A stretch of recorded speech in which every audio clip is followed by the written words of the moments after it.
बाबासाहेब सर्वसामान्य होते का? बोधिसत्व होते ते.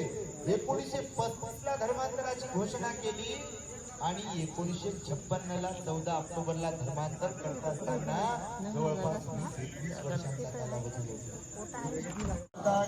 भगवान बुद्धांचा, बुद्ध धम्माचा, बुद्ध धम्माचा, भिक्खू संघाचा, भिक्खू संघाचा, बोधिसत्व डॉक्टर बाबासाहेब आंबेडकरांचा, बोधिसत्व डॉक्टर बाबासाहेब आंबेडकरांचा आणि आता आपल्या सर्वांचा